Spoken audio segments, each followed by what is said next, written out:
Hi, I'm Jeffrey, and this is Life with a Pipe. Thank you for joining me again today. Today, we're going to cover a lot of ground, so hang in here with me. There will be chapter markers in the show notes if you want to jump around. But we're going to be doing 3 VRs today. I hope the presenters don't mind that I'm putting these all in one video with chapters. I hope that makes it easier for you. But I hope you hang out and listen because we have some great giveaways being hosted by YTPC presenters for different milestones that they have reached in their channels. And I want to help them to celebrate by doing a VR. Today, I'm smoking my Meerschaum.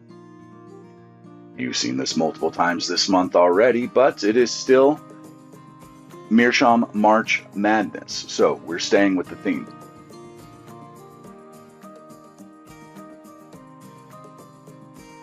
In it, I am smoking a cherry blend of Sutliff, Spinnaker, and Captain Black Cherry. And you can see there in the upper corner, this has been in this jar since August of 2014. August 5th, 2014. This will be a part of some sharing a little later in the story. But I was preparing and I saw it and I was like, wow, I have not smoked that in a very long time.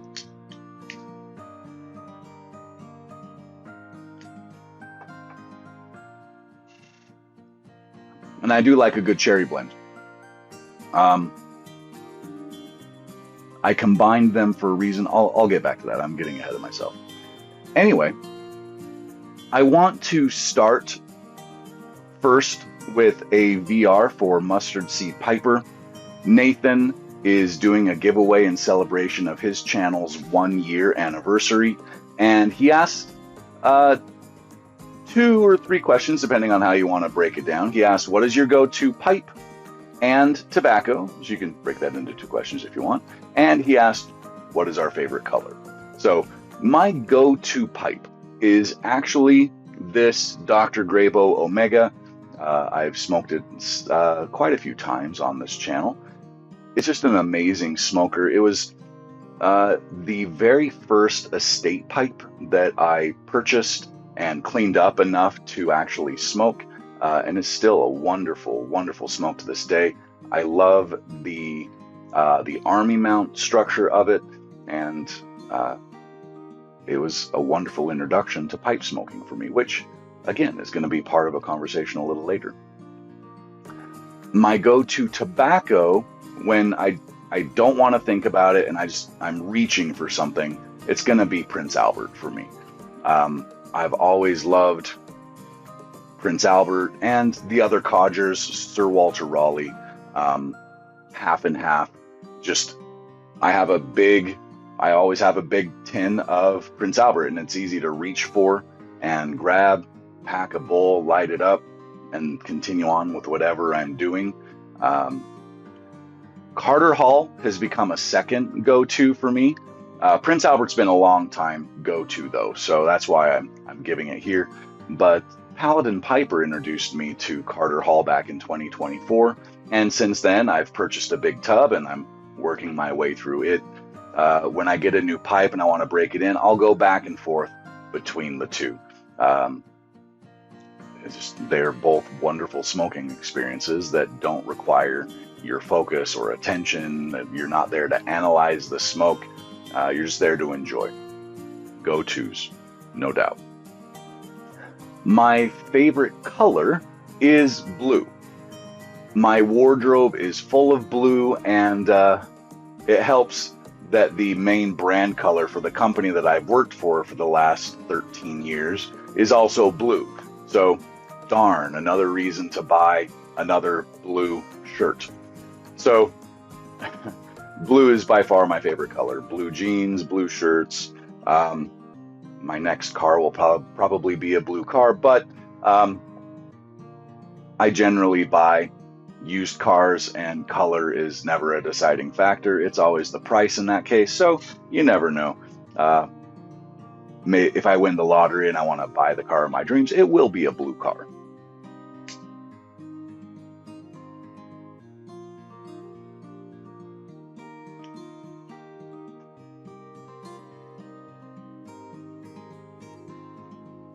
Nathan, congratulations on your 1 year anniversary.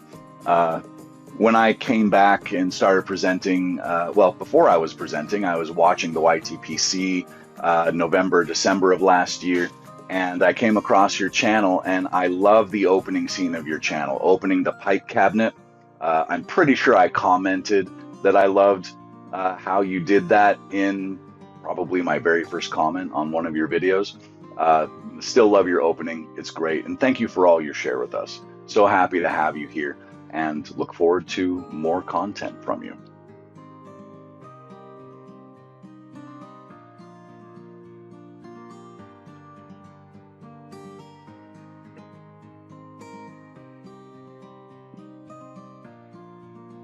My next VR is for Cigar Vice. Alec is doing a giveaway in celebration of his channel's 250 subscriber milestone. And Alec, even though his channel doesn't seem to be pipe related, it definitely is. He explains his channel name in one of his videos. It was a nickname that stuck, and there it is, his channel name. It's great. And he asked if we would share what got us into pipe smoking.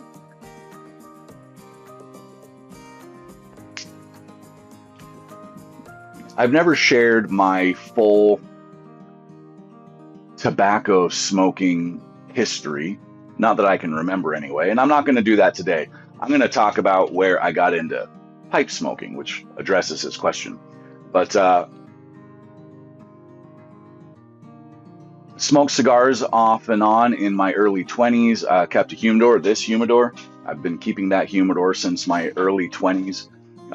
My wife's father introduced me to it officially, but I was around it at the private club resort that I was working at. They had a beautiful cigar bar and lockers for their members, cigar lockers for their members and everything. At the Christmas parties, they had cigar rollers come in. I still have 1 or 2 cigars from those holiday parties that were hand rolled 20 plus years ago at this point. They may be cracked and splitting. I don't know. I'll have to look at them, but still have them. Anyway, the company I'm working for now here in South Florida, they purchased the company that I was working at in Salt Lake City, Utah.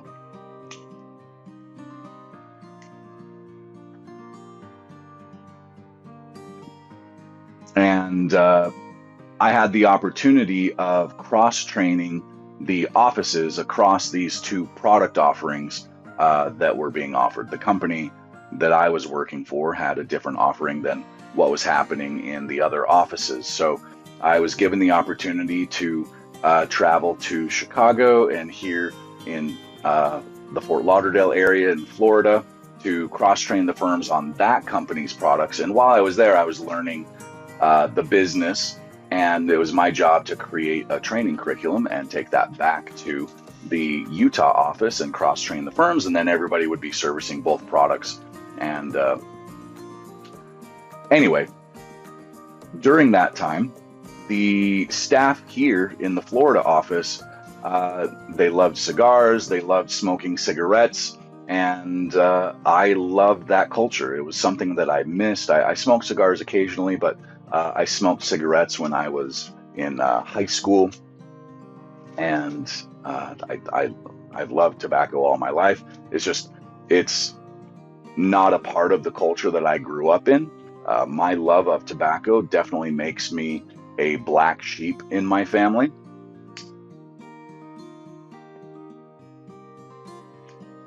One of many things that makes me a black sheep in my family.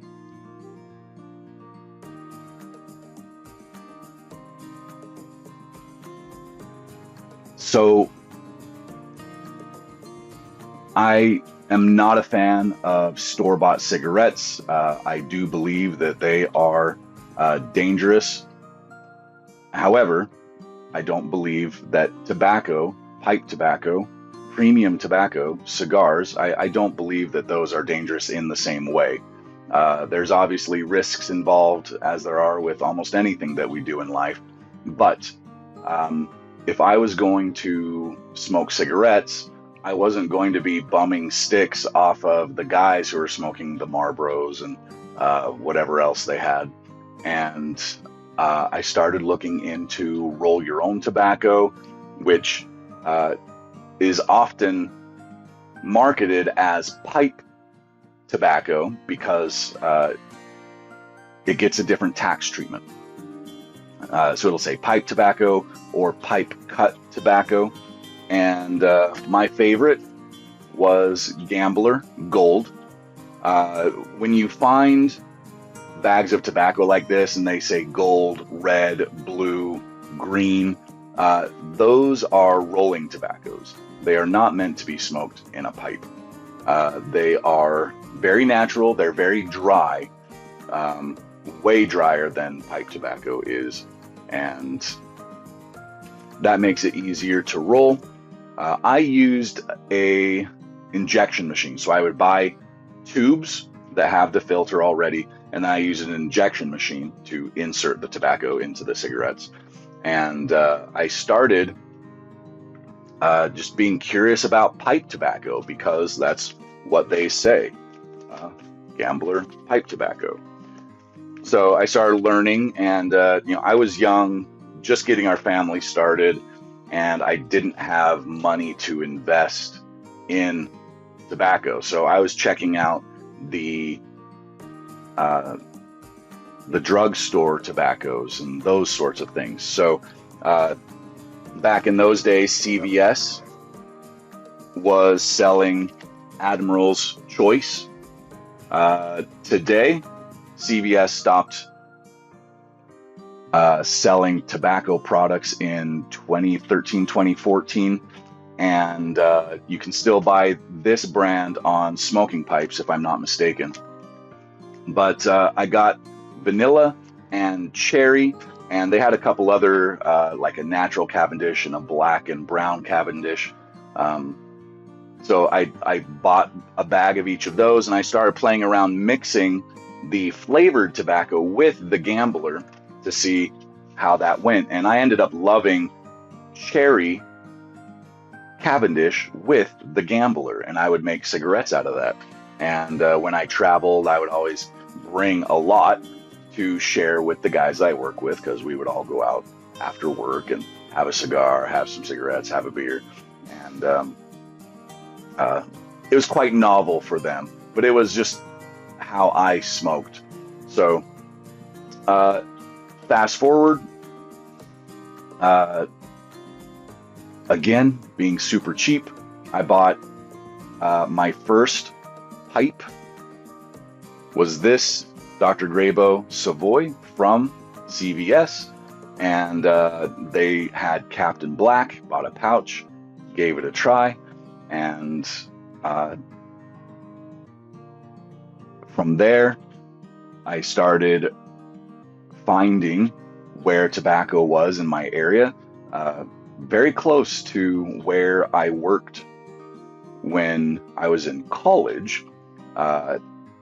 There was a tinderbox, beautiful shop, great cigars, but Tinderbox is known for having their jarred blends, their house blends. I don't recall them selling tins, though.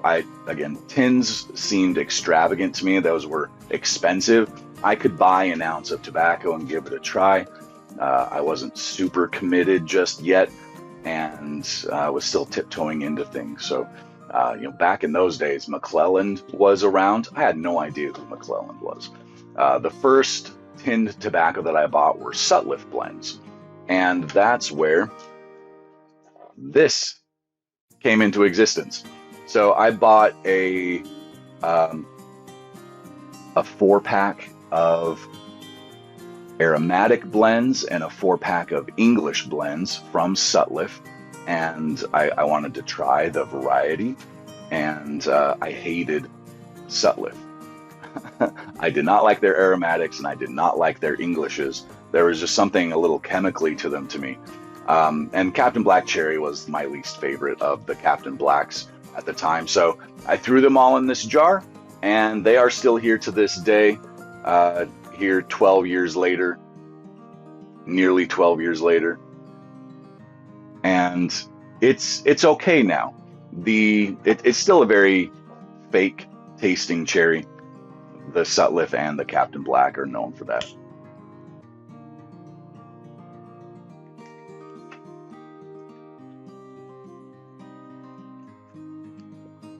Sorry, this is not staying lit well.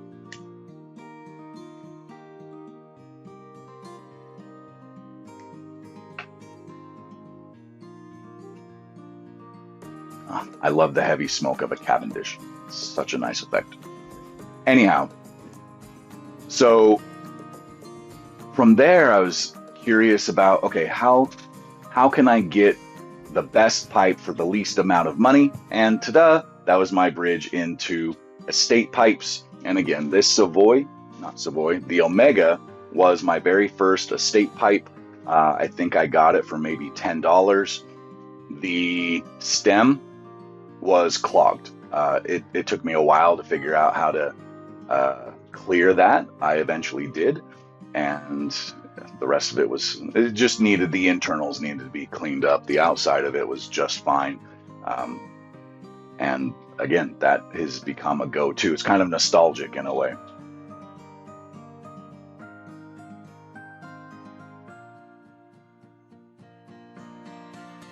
So, smoking cigarettes, because I wanted to be smoking clean tobacco, and then playing around with blending in flavored pipe tobacco with the rolling tobacco, being curious about pipes. That's how I got into pipe smoking. And I really stopped smoking cigarettes shortly after we moved here. Maybe it was a few years. It's probably been a good 10 years since I really smoked cigarettes. It's all been pipe smoking, and that's been even off and on over the last 10 years. But here we are.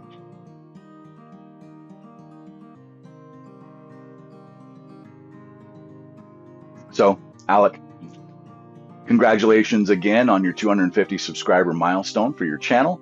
Love your stuff. Keep it up, man. Really, really appreciate what you do.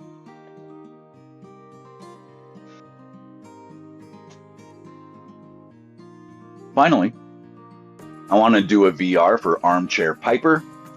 Ed is doing a giveaway in celebration of his channel's 6-year anniversary, and this is something he does on an annual basis.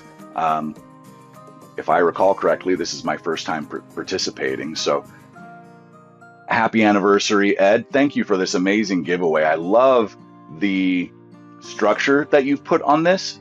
I will be doing my 500 subscriber giveaway very soon, and I'm thinking of doing something very similar. I like how you broke it down into pipe 1, pipe 2, 3, and 4, and you have a different assignment to be qualified for each of those. I love that idea. So my qualification for pipe 1 and 2 hopefully are in the comments there. And for pipes 3 and 4, you asked us to do a VR. And your question for the VR is, what would your YTPC merit badge be? As in, like, Boy Scout merit badge. And mine would be pipe tobacco cellaring. Much like 209 Piper, I went to ChatGPT and I asked it to create a badge. And in my case, there's multiple badges here. So I'll show it here. You've got to start somewhere with your cellaring. But to qualify for these merit badges, you must buy the tobacco and put it in your cellar, not pre-aged, but a fresh tin. If you do buy pre-aged, you only qualify if it's been in your cellar for the allotted time. So the badge is not about the age of the tobacco. The badge is about the discipline to wait for Father Time to work his magic on that tobacco in your possession. So you'll be pleasantly surprised with the payoff you receive and experience when you pop open and smoke a tin you've put away for 2 years before opening it. And that's going to be badge 1. Any blend that you try, even aromatics could slightly benefit from a drying out standpoint, but your Virginias and your Orientals, your English blends are going to benefit the most from time. Even your Burleys will benefit because they will smooth out a bit. C and D blends are notorious for needing a little age in tin before they are at a comfortable smoking place. But almost any tobacco is going to benefit from a little time in tin. Next, you can be very happy with the payoff that you will experience when you pop open a tin that you've been cellaring for 5 years. And 5 years seems to be kind of like a magic area for pipe tobacco. Some of my best smokes have been tobaccos that were around that age. I don't have a whole lot in my cellar that's around that age, at least not that I've been holding on to for that long.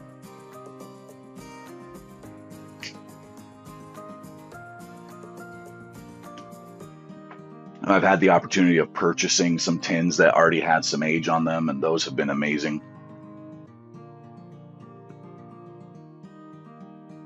So if you've held on to a tin in your possession for 5 or more years, you qualify for the 5-year merit badge. And lastly, you will be ecstatic with the payoff that you will experience when you pop open and smoke a tin that you've had in your cellar for 10 or more years. And this is where the Virginias really shine. Anything with a Virginia base, most Englishes have a Virginia base. The Virginias will deepen, sweeten, ferment, and if there's Latakia in it, the Latakia is going to dial back a little bit, and everything just melds. You won't be able to pick out the components as well as when it was young, and just the smoothness, the richness that you experience with those old aged tobaccos is phenomenal. I've had the pleasure of smoking some quite old tobaccos, 50+ year old tobaccos, and my goodness, those are incredible. We're going to leave the third badge at 10 years. Again, has it been in your possession for 10 years or longer? Then you qualify.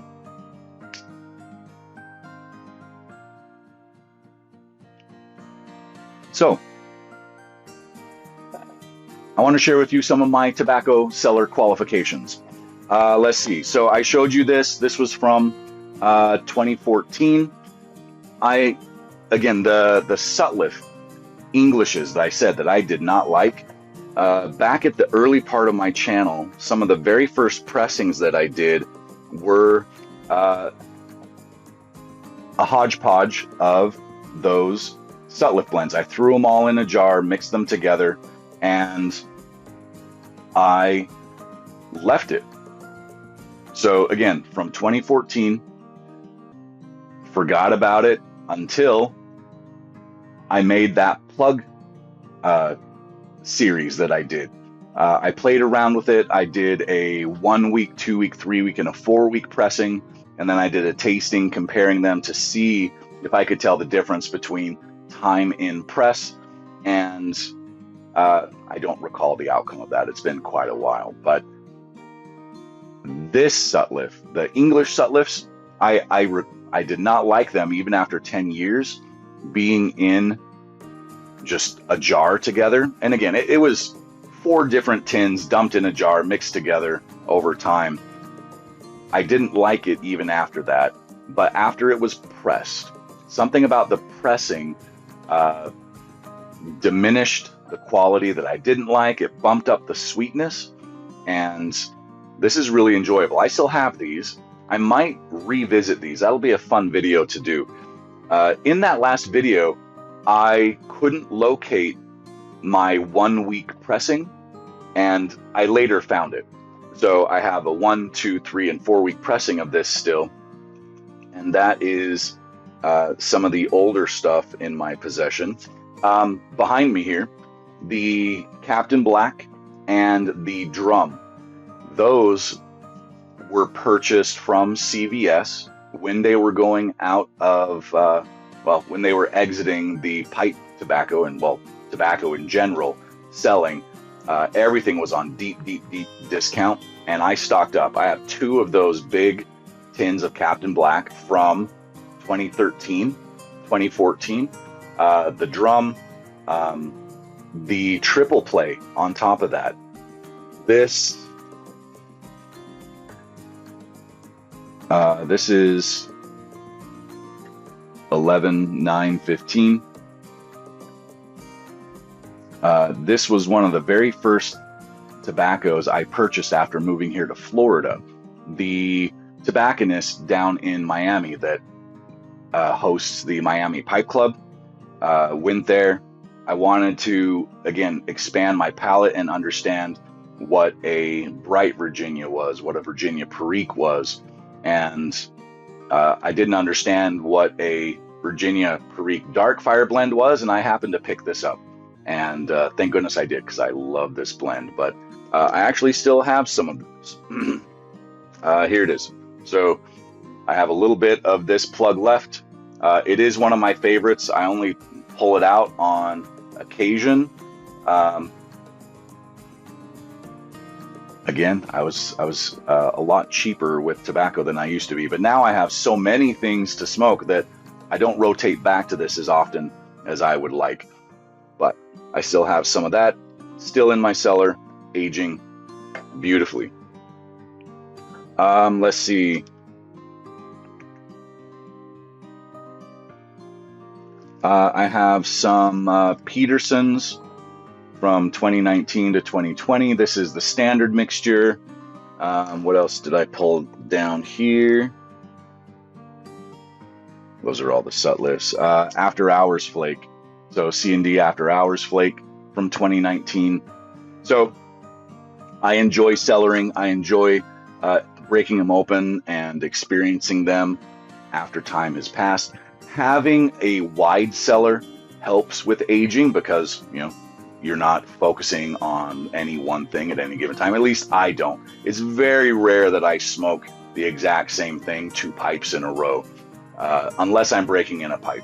But even then, it's not that I'm smoking it back to back. It's that I'm breaking in that pipe. So when I smoke that pipe, I'm smoking the same thing in that pipe, which is usually going to be Prince Albert or Carter Hall.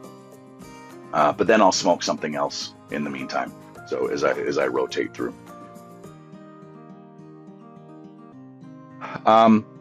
These Admiral Choices were also purchased at the same time that I was buying the Captain Black. So this is from 2013. I wish these were dated, but these were drugstore blends. They weren't considered cellar worthy, I guess. But these are still moist. They still have a great pliability to them. Again, this is going to be full of propylene glycol. But the flavors on these weren't bad. I'll have to revisit those and see what I think. That is a different cherry than what is in the blend that I'm smoking.